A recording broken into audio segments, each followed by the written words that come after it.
প্রথমে সিনেমার প্রধান চরিত্র অপুকে একটি মেয়ের পায়ের নিচে শুয়ে থাকা অবস্থায় দেখানো হয়। তখনই ঘুম থেকে উঠে অপু আফসোস করতে থাকে এবং ওয়াশরুমে গিয়ে সিগারেট খেতে থাকে। সিন সেখান থেকে ফ্ল্যাশব্যাকে চলে যায়। অপু একটি এজেন্সিতে কাজ করে, তবে সে একেবারে অগোছালো এবং ইরেসপন্সিবল একটি ছেলে। সে সময় মতো অফিসে না আসায় সেখানে বস তাকে কথা শোনায়, কারণ সেদিন একটি কোম্পানির সাথে তাদের একটি প্রেজেন্টেশন দেওয়ার কথা। রাতে প্রেজেন্টেশনটি বানানোর কথা থাকলেও অপু সারা রাত খেলা দেখেছে। তবে অপুর কলিগ সেটি বানিয়ে অপুকে হেল্প করছে। প্রেজেন্টেশন শুরু হলে অপু খুব ভালোভাবে একটি আইডিয়া ডেলিভার করে। সেই কোম্পানির হেড আইডিয়াটি পছন্দ করলেও অন্য একজন এমপ্লয়ি শিলা সেটি পছন্দ করে না। সে জানায় যে এই আইডিয়া দিয়েছে বিজনেস সম্পর্কে তার কোনো ধারণাই নেই। তখন অপু এবং শিলার মধ্যে মৃদু একটি ঝগড়া দেখা যায়। শিলা সেখান থেকে বের হয়ে কফি খেতে যায়। অপু সেখানে গিয়ে বলতে থাকে, আপনি ব্ল্যাক কফি খাচ্ছেন, তাই আপনার কথাগুলো এত তেতা। যারা আমার ক্রিয়েটিভিটি নিয়ে প্রশ্ন তুলে তাদের আমি সচরাচর ক্ষমা করি না, তবে আপনাকে ক্ষমা করে দিয়েছি, কারণ যেসব মেয়েরা কপালে ছোট্ট করে টিপ দেয় আমি তাদের কোনো ভুল ধরি না। শিলা জানায় এসব কথা শুনিয়ে পটানোর চেষ্টা করে লাভ নেই, এই বয়সে আমার 15 বছর আগেই চলে গেছে। এখানে আমরা বুঝতে পারি শিলা একটু রকচটা টাইপের মেয়ে। সেখান থেকে অপু তার একজন বড় ভাইয়ের সাথে আড্ডা দিয়ে বাসায় গেলে তার মা বলে সোহানা আমাকে ফোন দিয়ে তোর কথা জিজ্ঞেস করছে। তখন অপু জানায় আমি ওদের ফোন পিক করছি না, তাই হয়তো ওরা তোমাকে ফোন দিচ্ছে। ওদের বলে দিও আমি এসব প্রেম ভালোবাসা বা বিয়ের মধ্যে নেই। মূলত অপুর বাবা তার মাকে ছেড়ে অন্য একজনের সাথে চলে যায়। তখন থেকে বিয়ে প্রেম ভালোবাসা থেকে অপুর মন উঠে গেছে। সিন সেখান থেকে একটি বুক শপে যায়। সেখানে অপু এবং শিলা একই বই পছন্দ করে, তবে সে বুক শপে বইয়ের একটি পিসি ছিল। তখন আবারও তাদের মধ্যে মৃদু একটি ঝগড়া হয়ে যায়। শিলার কাছে ক্যাশ টাকা না থাকায় বইটি অপু নিয়ে যায়। এরপর অপুর এজেন্সির সাথে শিলার কোম্পানির আরেকটি মিটিং হয়। অপুর কলিগ আরেকটি আইডিয়া ডেলিভার করলে শিলা জানায় অপুর আইডিয়া থেকে তার কাছে এই আইডিয়াটি বেশি ভালো লেগেছে। তবে শিলার বস জানায় তার কাছে অপুর আইডিয়াটি ভালো লেগেছে, তারা সেটি নিয়ে কাজ করবে। শিলা সেখানে একটু হতাশ হয়। সে তার ডেস্কে গেলে দেখতে পায় বুক শপের সেই বইটির সাথে অপু সেখানে একটি দলিলনামা রেখে গেছে, যেখানে তাদের এসব ঝগড়া বাদ দিয়ে বন্ধুত্ব শুরু করার কথা লেখা আছে। সেখানে কিছু শর্ত ছিল, তারা কখনো প্রেম করবে না,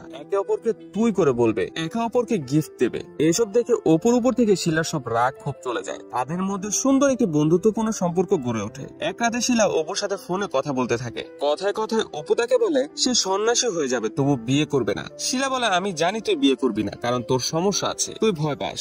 অপু জানে সে কোনো ভয় পায় না। মজা করে শিলা তাকে চ্যালেঞ্জ করে যদি সাহস থাকে সে যাতে কালকে তার বাবার কাছে এসে শিলাকে বিয়ে করার কথা বলে। এই কথা শিলার বোন পাশে থেকে শুনে ফেলে। সেভাবে তারা হয়তো তাদের রিলেশন নিয়ে সিরিয়াস এবং তারা বিয়ে করতে চায়। সকালে ঘুম থেকে উঠে শিলা দেখতে পায় তার বাড়িতে বড় আয়োজন হচ্ছে। সে তার মায়ের কাছে কি হচ্ছে জিজ্ঞেস করে সে বলে তোকে আজকে ছেলেরা দেখতে আসছে, তাই এত আয়োজন। শিলার মাথায় আকাশ ভেঙে পড়ে। তখন সে জানতে পারে কাল রাতে কথা বলার সময় তার ছোট বোন তার আর অপুর কথা শুনে এগুলো সিরিয়াস ভেবে বাসায় বলে দিয়েছে। তাই তার পরিবার ভাবতে থাকে শিলা অপুকে বিয়ে করতে চায়, তাই আসতে বলেছে। শিলা বাড়ির মানুষকে বোঝানোর চেষ্টা করে অপু তার ভালো বন্ধু, অন্য কিছু না, কিন্তু সে বুঝাতে পারে না। সে অপুকে ফোন দিয়ে সব জানায়। সে বলে আমি দেখা করতে গিয়ে সব সত্য বলে দিব, তাহলেই প্রবলেম সলভ হয়ে যাবে। তাতে অপু শিলাদের বাড়িতে গিয়ে সব সত্য বলার চেষ্টা করে। তবে শিলার বাবার ভয়ে সে কিচ্ছুই বলতে পারে না। পরদিনই অপুর ফ্যামিলি এসে শিলার সাথে অপুর বিয়ের কথা পাকাপাকি করে যায়। এরপর তারা দুজন বিয়ের তারিখে পালিয়ে যাওয়ার জন্য বাস স্টেশনে যায়। সেখানে শিলা জানায় পালিয়ে গেলে তার বাবা অনেক কষ্ট পাবে, তাই তারা পালিয়ে না গিয়ে আবার বাড়িতে ফিরে আসে এবং বিয়ে করে ফেলে। এর পরের সিন বর্তমানে চলে আসে। সেখানে দেখা যায় অপু শিলার পায়ের কাছে শুয়ে আছে। ঘুম থেকে উঠে সে আফসোস করতে থাকে কেন সে বিয়ে করলো, কারণ এখন সে আর আগের মতো যখন তখন আড্ডা দিতে পারবে না। অন্য একটি মেয়ে তার জীবনে ভাগ বসাবে, যা সে কখনো চায়নি। পরের দিন সে অফিসে গিয়ে হানিমুনে যাওয়ার জন্য 7 দিন ছুটি নিয়ে আসে, কিন্তু সে হানিমুনে না গিয়ে তার বন্ধুদের সাথে কক্সবাজার চলে যায়। শিলাকে জানায় 3 দিন পর কক্সবাজার থেকে এসে সে তাকে হানিমুনে নিয়ে যাবে। তবে সে পুরো 7 দিনই তার বন্ধুদের সাথে থাকে। বাড়িতে ফিরলে শিলা মন খারাপ করে বসে থাকে। তবে পরদিন উইকেন্ড থাকায় অপু শিলাকে নিয়ে ঘুরে আসে। এভাবেই তাদের দিন চলতে থাকে। অপুর অফিসে নতুন ক্রিয়েটিভ ডিরেক্টর রুবিনা আসে। খুব অল্প সময়ে তার সাথে অপুর ভালো সখ্যতা গড়ে ওঠে। অন্যদিকে শিলার সাথে সংসার জীবন নিয়ে অপু তেমন সিরিয়াস ছিল না। সে শিলাকে তেমন সময় দেয় না। তাতে শিলা খাবার টেবিলে অপুর জন্য অপেক্ষা করলেও অপু বাইরে থেকে খেয়ে আসে। শিলার শরীর খারাপ থাকলেও সে শিলার পাশে থাকে না।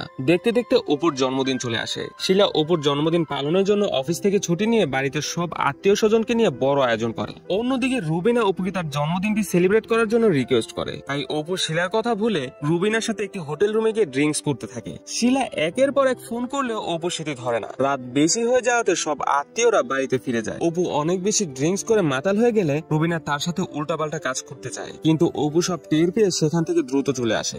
বাড়িতে আসলে অপুর মা তার সাথে চেঁচামেচি করতে থাকে, কেন জন্মদিনের দিনেও সে বাড়িতে এত দেরি করে এসেছে, শিলা তার জন্য এত আয়োজন করেছিল, তার সবকিছু সে নষ্ট করলো। অপু মদ্য থাকে, সে রেগে সবকিছু ভাঙচুর করে নিজের রুমে ঘুমিয়ে পড়ে। শিলার রুমে গিয়ে অপুর মোবাইলে রুবিনার সাথে তার ক্লোজ কিছু পার্টির ছবি দেখলে শিলার মাথায় আকাশ ভেঙে পড়ে। পরদিন অপু ঘুম থেকে উঠে শিলার খোঁজ করলে তার মা জানায় শিলা বাড়ি ছেড়ে চলে গেছে।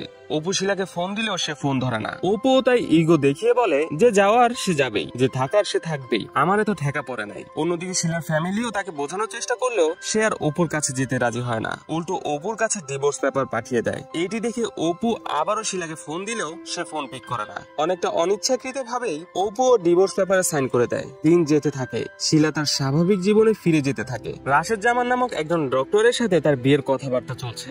অন্যদিকে অপু তখনও স্বাভাবিক জীবনে ফিরে যেতে পারেনি। সে শিলাকে ভাবতে থাকে আর দুঃখ পেতে থাকে। একদিন সে শিলা সব জিনিসপত্র তার বাড়িতে দিয়ে আসে। সে শিলাকে বলে এসব কিছু আমার কাছে থাকলে আমি তোকে কখনোই ভুলতে পারবো না। শিলা বলে আমি মুভ অন করে ফেলেছি, তুইও করে ফেল। পরদিন অপু রাশেদের সাথে দেখা করে বলে শিলা খুবই ভালো মেয়ে, আমাদের সম্পর্ক নষ্ট হওয়ার পেছনে শিলার কোনো দোষ ছিল না, আমি জানি আপনি শিলাকে ভালো রাখবেন।